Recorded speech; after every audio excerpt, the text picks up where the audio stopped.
Hi everyone, this is Megan from RSVP Live. Thank you so much for joining our Facebook Live.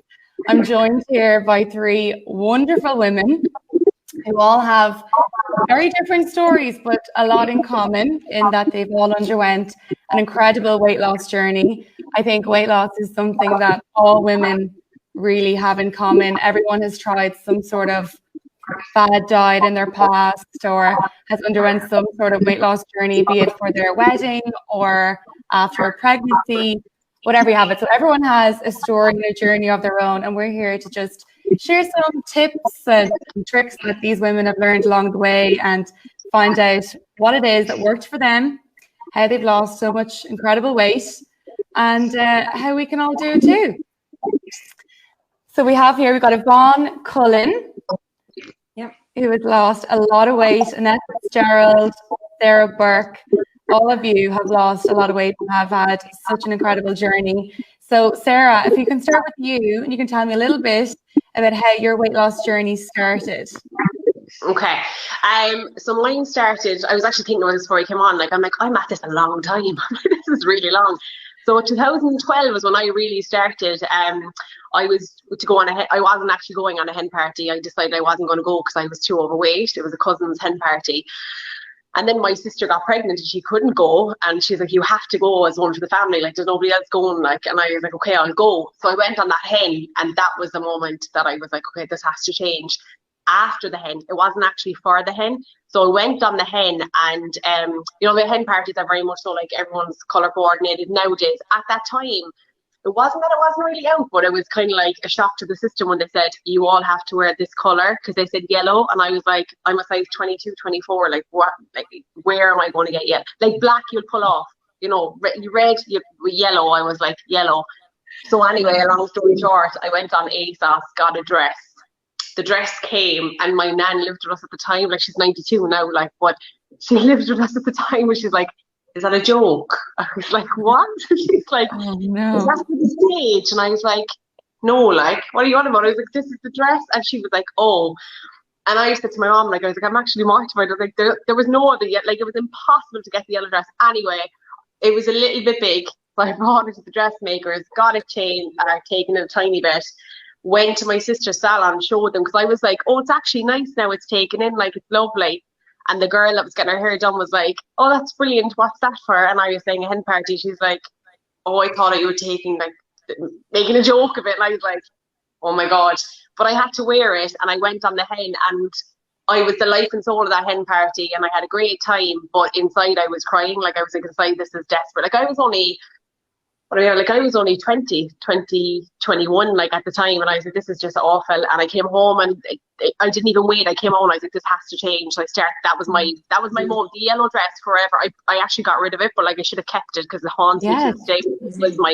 That was my moment. I was, that has changed. So since then I've been doing it, but it's been a roller coaster. Like, the girls will probably tell you, like, weight loss is a roller coaster, but the yellow dress has changed my life, I suppose, in one way. And what weight were you then the weekend of that hen? I think when I came back, I had like a week of dying. So like, my heaviest record, I think, is like 18 stone 4 or 5. But I think it was 18 stone 1 when I started. Right. The day and you've lost 7 stone. Yeah. Now, to be fair, like, I was pregnant in between now as well, which can be anyway. I was pregnant in between as well. But I did like, I was only saying it today. Like, I'm actually 10 pounds heavier today than I was this time last year, but there's been a hell of a year of 2020, so I'm not too pushed about it. But no, I feel like when people talk about weight loss, it's very important to be honest with the fact that it's not always easy. It might look it, but it's not always easy. 100%. And Sarah, I think that's something that is the hardest part of weight loss. And I've had my own kind of weight loss journey as well in the past, and I would consider myself to be, like, not an extreme weight, but a bit of a yo-yo dieter, in that I'll, start a diet, lose a couple of stone, be feeling great. But when the adrenaline and the rewards of the weekly losses stop because you reach your goal weight or whatever it is, and then you just have to maintain and just live your life at that weight, that's when I tend to struggle. I'm kind of like an all or nothing person. It's like, you're either full on in it or you're full on out of it, and it's all coming back. Do you know something I always say to people? Obviously, it's my job now, and like this is really funny. Like, but I always say to members, and they come in, I'm like, weight loss is a bit like chasing a fella, right? I'm like, you're all for it. You're getting the losses. It's brilliant. But if you have a target weight in your mind that's going to make you happy, the reality is it's not going to make you happy, because when you get the fella, you're kind of like, what do I do with him now? Like, you kind of get sick of him after a week. No, you don't get sick at all, right? It's the same concept. You're constantly chasing the loss, and then you get the loss. You get to Target. Like, I've been to Target, and I always say to members, like, it does the number on the scale. It's fantastic, but it doesn't make you happy. You have to be happy along the way to enjoy it, because that's what happens. People get to Target, and then they're like, what do I do now? A bit like when you get the fella, you're like, well, what do I do now? And you're like, well, what do I do now? Yeah. Now you just have to live and be happy and not have any kind of And Yvonne, what was that the same for you? What sparked your weight loss journey? Well, yeah, something similar in that we actually, myself and Rob, went to a wedding. So we have two small boys. Your partner. Yeah, my husband for 20 years now together, and like that we look back, on photographs and think, God, why did nobody ever tell us? Is that was our running joke, like. But we went away. It was our first time away without the lads for 5 days, and we had the best holiday ever. We ate, we drank, we danced, we did everything. And it was only actually when we came home, like we knew we'd have to do something. We knew we got to a point where we both needed to lose weight. But it was when we came home and we were looking at videos and pictures or whatever. And I seen a video of myself of dancing on the dance floor. And I was like, oh my God, this is horrendous. I was so upset. I was like, what am I going to do?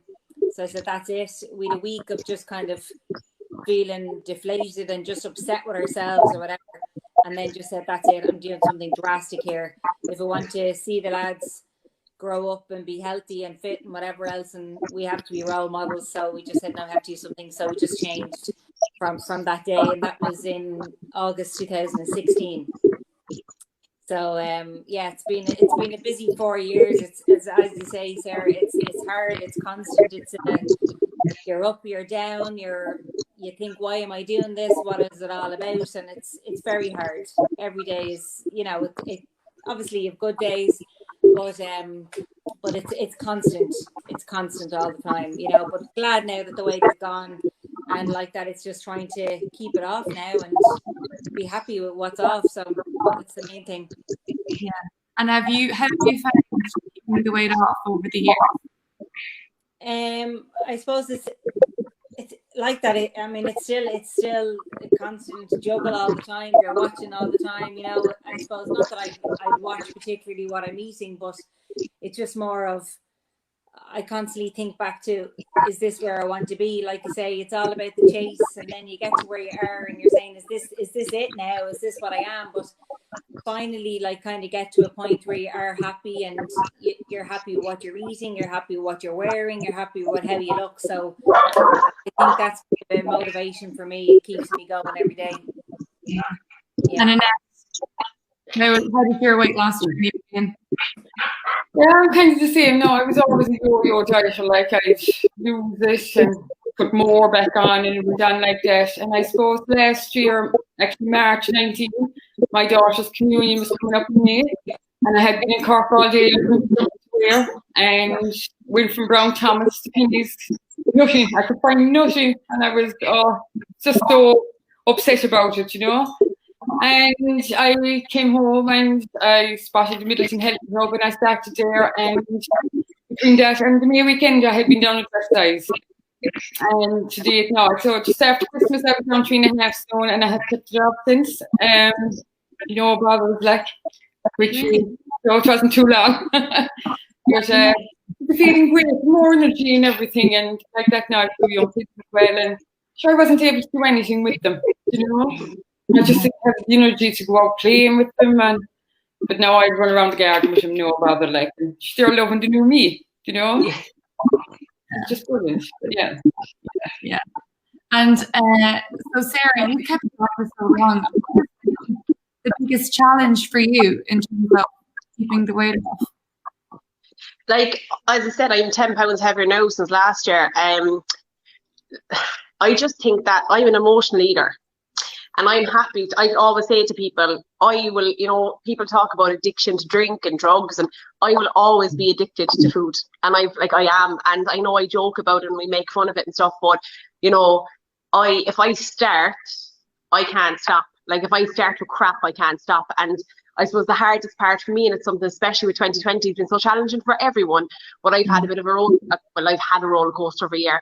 And I feel like that the start of the year, I wasn't really aware of triggers as such, but now I know if I'm sad, if I'm happy, like over ecstatically happy, any emotion but stress I wouldn't eat as much. But if I'm like I'm the type that if someone passes away and you're at a funeral, I'm the type that's like, let's go to McDonald's on the way to the graveyard. And I'm the same person that's like, you know, at a wedding where you're on the way to the drinks reception, I'm like, come on, me grab a hot chicken roll. Whereas now I'm aware that that's obviously not what I do, but I'm very much so aware that when I come into the door, if I'm annoyed or something's wrong, I'll go straight to food. But now not all the time, I'm not going to lie to you, I don't stop myself all the time. But that's the hardest part for me, is that it's not just you get rid of the weight, as the girls were saying a while ago, like it's a constant battle, and I'll always be losing weight for my life, maintaining it, watching it. And people say, like, what's the point? You know, you've only one life, live it. But at the end of the day, when the jeans don't fit, you know, the girls are saying you can't get clothes to fit you properly and you feel uncomfortable. There's nothing better than that feeling, whether you maintain your weight, but the feeling inside where you feel good, where you feel like, no, I'm trying my best here, I feel good. I know it's about the scales are fantastic and all, but it's the feeling within. That's what I really think it is. And that keeps me going to go, right, don't do that, Sarah. Don't do that. Don't do that, Sarah. You know? Yeah. And, you know, I think it's important as well to not be so hard on yourself. Like you say, you know, everyone has had a really tough summer here. You know, there's a lot of jokes about COVID zone, but I mean, it's tough for people like again, all or nothing, like that could go very badly for me. But also, spend time to yourself. That if you have an indulgent evening and you have a takeaway and wine or whatever, that it's okay to do that as long as you kind of pick it up then the next day. But it can be hard. What I would say to people is, like, you know, when people would say, obviously I work in weight loss, like that's my job. So like I would be speaking on it as if when I listen to people and people on Instagram that would message me, like, look, I've had a really bad weekend. And I would say, okay, what happened? And they'd be like, well, I was out Friday night with the girls and he took me for a meal Saturday and then I went up to family Sunday. And I was like, nobody is crying into their pint in the pub being like, this is awful. Like, you're having the best time of your life. Like, you're having a great weekend. You just can't do that every weekend, you know. And I think when you get into that swing of things of being like, right, it's not like a bad weekend as you can't get out of bed or someone has died or something has gone wrong. Like, a bad weekend is not being inside in one of the bars in town having a ball. That's just called living, you know what I mean? So I think it's really important to have that, I suppose, mindset of that you need to enjoy your life. Obviously, you need to break it as well, you know. You don't want to feel that guilt either. Like, it's terrible. You know, you don't want to experience that guilt. You don't want to wake up the next day and say, God, why did I do that or whatever? And so you kind of have to put it into perspective and say, well, what way do I want to feel tomorrow? So, like, you know, am I going to go mad today and be really sad about it tomorrow? And then it's just, it becomes a knock on then as well, because you feel sad. You think, oh, sure, look, and I'll just go and I'll do this and I'll do that. And you go in a downward spiral then, and it's really hard to pick yourself back up again. So definitely trying to keep on a level kind of, you know, emotion-wise, trying to keep yourself level, I think it's really hard. Yeah, it's catching yourself when you're in that moment. It's really tough. Because I'm a person, I wake up in 6 months' time and I've gone through stuff, and I'm like, how did I get here again? I was just here a year ago. You know? Yeah. Trying to stop yourself in the moment. It's hard. And actually, one of the girls who might know a bit more about this and have a bit of advice. We have an RSVP journalist, Alva Jordan. She's a gorgeous woman too, and she is on a weight. Hi guys.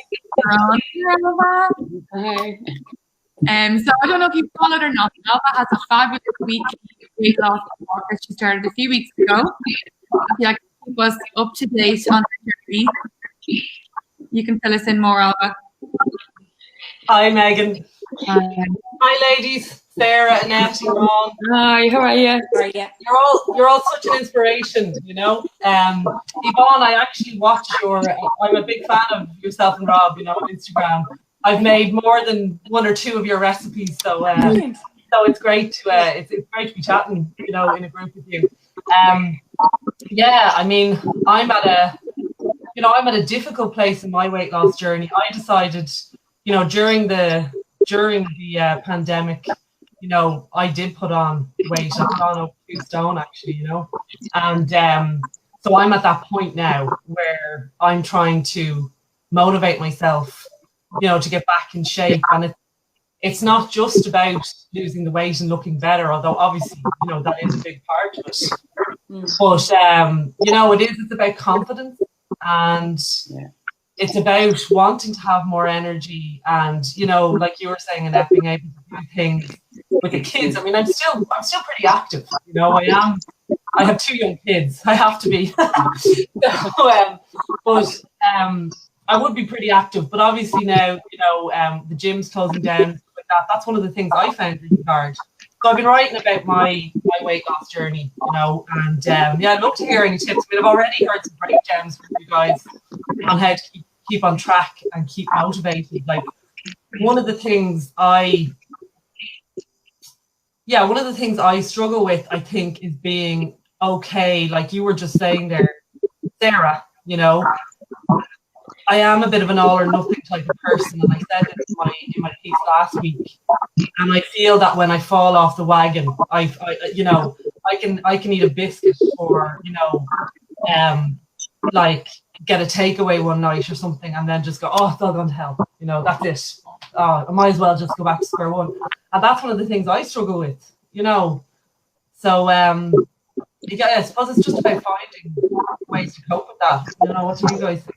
I think being able to break it down like into a daily thing, as you say, like, I mean, I think like Sarah was saying about, the weekends, going out the weekend or whatever, but like, there's a weekend every week, as we say. So, you're going to be faced with this every week. So for us, I know a big thing for us to keep us going was planning. So just kind of getting some sort of plan in place, be it your food, be it your exercise, or just your routine. And I think especially now with the way things are going, like everybody's always talking about how important your routine is. So I think like for us, a big part of it for us was being able to plan food and plan meals, because the danger time for me was when I used to come in from school, like collecting the lads from school. And you're in that time and you're coming home from work and you're hungry and you don't really know what you're going to do. So you just go straight to the press and you're like picking out slices of cheese, or you're picking out biscuits, or you're picking out whatever.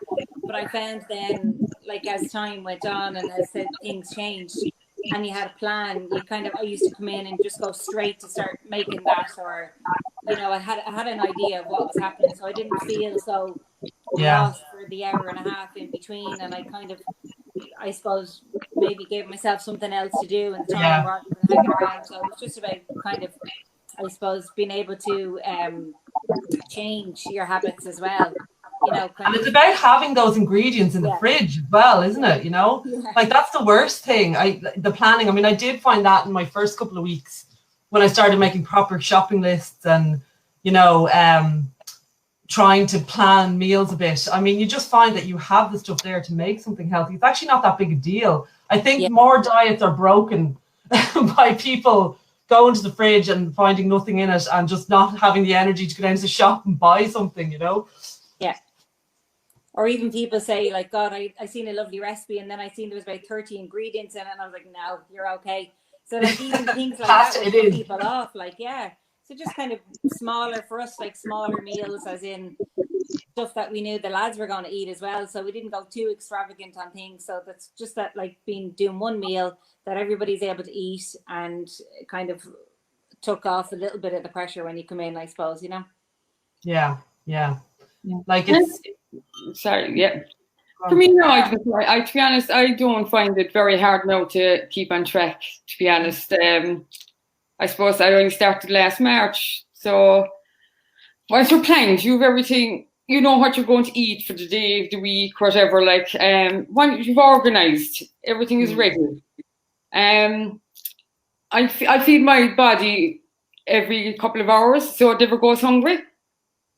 And I'm actually gaining muscle then, so you don't crave sweet foods. When you're nourishing your body the right stuff, you actually won't crave sweet stuffs or anything like that. And once I have my breakfast in the morning, maybe 2.5 hours, 3 hours later, I'll have something else. It goes on like that for the day, so I actually never get hungry.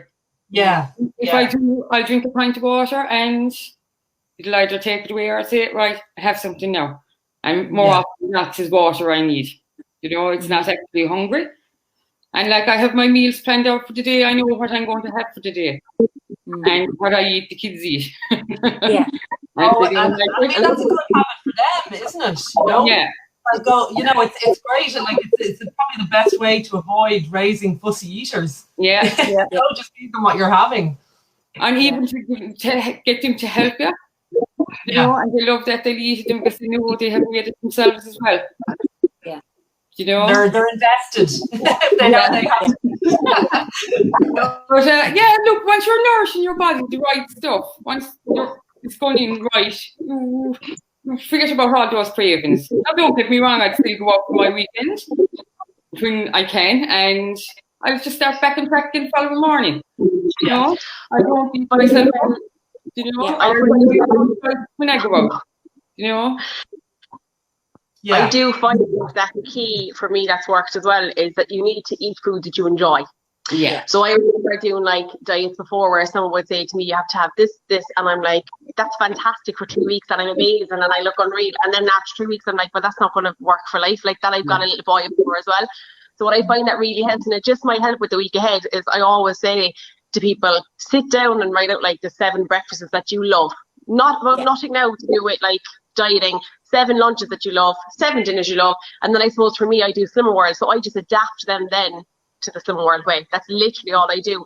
So like I've made chipper burgers and I've made like taco fries and I made all this food and like I'm still losing weight with it. And I just, people look and they're like, well, how? When I'm like, because it's how it's made. It's how, you know, how you have it. So I do think the key is to satisfy your appetite and to be aware that your appetite is different to Annette's, and you know, we're all very different appetites, so it's really important. Such a good way of looking at it. When you're planning out your meals as well, like if you're not going to be excited about it when you're planning it out, you're not going to be excited about it when by the time it comes time to eat it. So like there's no point in saying, yes, I'm going to have like cottage pie on Wednesday if you've not, you know, if you don't even like it. Like there's no point, because you have to have that little bit of spice, you have to have that little bit of variety, and you have to enjoy your food. Like, I mean, that's why we put it on, because we ate too much of it. So, I mean, I still love my food, so I like to be able to enjoy it. You know, that's the main thing. I think once you go down the road of not enjoying food, and your portion size too is another thing. Like, I used to eat the same as my husband, you know, but now I don't. I have smaller face as well, you know. Yeah. Can I ask, did you all start your weight loss journey on your own, or did you do a Weight Watchers or a Slimming World or a personal trainer or someone to help you in the early stages? I originally started with a PT, and I had no clue at the time. Like I hadn't a clue. Like I mean, I hadn't a clue what I was doing. And then I went with Slimming World, and now I'm a consultant with them. So I suppose I love my job. Yeah. So. What about you, Annette? Yeah, I started with Middleton Healthy Hub back in March 19, and I'm a coach there today as well. Yeah. Oh, very good. Yeah. You, Yvonne? More than oh, sorry, go on. Sorry, yeah. Yeah. No, you go. Yeah, with the two of us, we started in 2016, and we went to Slimming World, which was fantastic for us. It gave us the jump start that we needed. But I suppose we were able to then just kind of incorporate it into our lives now. And that's, I suppose we just do our own thing at the moment. But I think we're doing it that long now, and we've changed so many habits and changed so many different ways that we're doing things that it kind of just, we go along with what we know at the moment. So we're just doing it ourselves. But because we have each other, I think has made a big difference that we're still doing it, you know? Yeah. I think on balance, everyone I know who has done, you know, people I know who have succeeded in losing weight, on balance, you know, a lot of them have found that joining that group, you know, like joining a Unislim or a Weight Watchers or whatever, has really helped motivate them, you know. Yeah, we're the same now. We have a Telegram where we all go on it, and we give each other meal ideas, tips. If there's someone doing something wrong, someone will jump in there and say, look, we can tweak it this way, or you know. So I think the group is great like that. Yeah, you know. Well, I hope you got some help from that and some tips. I certainly did. I'm off to, you know, it's a great way to start the week. Thanks, ladies. And we'll have a lovely evening. Thank you. Bye. Bye. Anybody else who's watching who has any kind of questions for the ladies, feel free to write them in the comment section below, and we'll be sure to ask them. I'm curious, actually, does anyone have anything that they ate before that they would never eat now, or is that something that you just eat once in a while? Well, I gave up alcohol, and so that was a big thing for me. So I haven't had, as I'd say, I haven't had a glass of wine since August 2016. Not that I'm counting, wow. but yeah, no, it's just like that. It's one of those things that I just said I kind of have to give it up, because like that I'd make bad decisions after that as well. Like, you know, like that I'd go on a downward spiral with food after the wine and alongside the wine. So for me, it was just one of those things that had to go. And the greatest binging excuse. Yeah. I suppose mine was takeaways.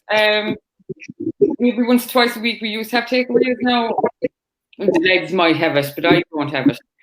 But I do a lot of my own takeaways now, which are way better. You know? Yeah. And you're saving the money too. Yeah. Yeah. What about you? Yeah, I still, like, I don't know, like, I find that, like, even this weekend now, like yesterday as an example, like, my little fella goes to his dad's once a week, and like, that's my day. I'm like, normally, I'm like, yeah, now it's rare, like, as in rare, maybe once a month, maybe twice a month, and I'm only 29. I'm like, come on, Sarah, girl, go out. And I do. Well, like that, then this morning I got up and I was like, that's it, Sarah, stop. And then I get back to it again.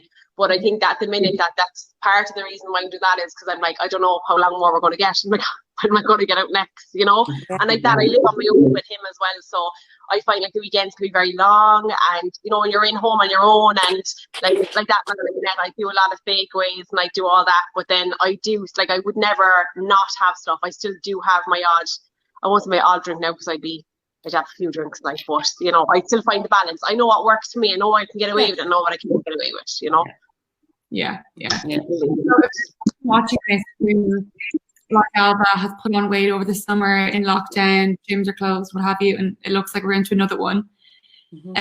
What is your advice for starting or sticking to a weight loss journey during lockdown when things are stressful, people are going to be eating out of boredom or out of stress, or like you were saying, Sarah, you're triggered by emotional eaters? Like, what do you advise people to do to avoid that? Like, obviously it's my job, and that's something that I'm worried about at the minute, is like, where do I go now? Because I just physically got back into groups with members and stuff. So for me, I just move online. And I suppose I don't want to use this to be like, this is what I'm doing, are you sure? But like, what I'm saying from my members and for me, like, I could still attend a group which people think is psychotic, because they're like, you are a consultant, why would you go somewhere else? And I'm like, I still pay my €9 to someone else just to keep me on track. And I suppose what I would say to members is like, and to people following here, is that you have to be accountable, because if we could all go down to Boots and wear ourselves, and we were that, like, if it was that easy, no one would have a weight loss problem, you know? And I think that being in the same environment with people, like, the girls here now are inspiring me tonight, because I'm like, oh my God, like, you're bringing me back, and like, they get it. Like, when you're with like-minded people, as I said, I know a lot of people are going, life is too short, you know, COVID, and I'm like, okay, but if you've got all that time in your hands, take the 2 or 3 hours to learn a new recipe, and then when you do go back to work and the kids are, you know, it's something that will come naturally to you. So I think it's to take advantage of it, which a lot of people will, I think, this time round, because a lot of people learned their lesson the first time round. And like that, I've had people who've said, you know, they've maintained through lockdown, and that's an achievement and a half. Like, that is, like, to even try and maintain it, because it's so hard. But definitely be accountable, and whatever it's going to take. Like, I know the girl in Exit, that she's in the head club, like, if members can even submit a weight, or if people can just get to you, it makes a difference. And it's crazy as it sounds, it does make a difference. It really, really does. So the virtual world, here I come yet again. So yeah. I'm nodding their head in agreement. I have to say, I'm completely in agreement too. Like, I've had times over the years, I've done Weight Watchers, Semin World, FitnessPal, doing your macros, all this kind of thing. And sometimes it's tempting to be like, do I want to give up that 10 euro every week for someone just to weigh me? Or, sure, I have all the meal plans, sure, I can do it myself. But really, I think it comes down to being held accountable. And even if it's just... You have to be, yeah. Or via an email. You're just sending your weight through an email. You're not even doing a class, whatever it is. It's just someone holding you accountable and someone checking in to see what your weight is on whatever day it is makes such a difference. Yeah. Yeah, but you do need support as well. Yeah. You do need support, yeah. Yeah. You do, because it's not easy, no matter what way, and no matter what aspect of weight loss. There's so many emotions attached to it as well that it's never straightforward. It's never easy. Yes, you're delighted when you have the losses, but obviously there are times when you don't have the losses and you think, why am I doing this? But I think the main thing is to remember, even going into another lockdown as well, is to try and motivate yourself to remember why you started in the first place, or why you're feeling this way. So I think remembering why you're starting and remembering how far you've come as well, I think it's really, really important for people. So do you want to... I love what you said there, that one about the why, because I would always sit, even myself, when people join up groups and gyms and whatever, and we all say, I'm doing it for the wedding. And I think, Megan, you said that at the start, the wedding, the holiday, whatever it is. But I always say to people, that's not actually your reason. Your reason is because the jeans didn't fit. You had no clothes to go out. You couldn't get an outfit. It's always the why. Like I always say, remember that time when you tried to tie the jeans and it didn't fit you? That's the why. That's the reason that you're coming, And sometimes it's not even that for people. I think sometimes it's just, some people come out to get out, it's a social aspect to get out, to be around people, you know what I mean? So I just think that it is, it's like that. It's the why. It's the why we start to help us continue. Absolutely. And see, the trouble is one day the wedding and the christening or the communion, the holiday, it'll eventually pass and then you're left with it. So exactly. I know, because I kept it off now with the communion team, and I kept it off. I feel so good now that I wouldn't go back to where I was. Definitely not. You can have the goal and you can keep it off. Yeah, I have all through lockdown and everything. I've kept it off, so we're played to be all need to follow the net, and you can find the Instagram handles for all the girls here, so you can continue to follow their journey. As Alba said, they're great recipes and a bit of support during lockdown, which I think we all need. So absolutely. Thanks so much for joining me, ladies. We're out of time, but we're definitely going to have to do this again to share all the other tips and questions that I had. It's just, you get carried away with these conversations. But thanks so much for taking the time. Thank you. Thanks, Megan. Thanks a million. Bye. Bye.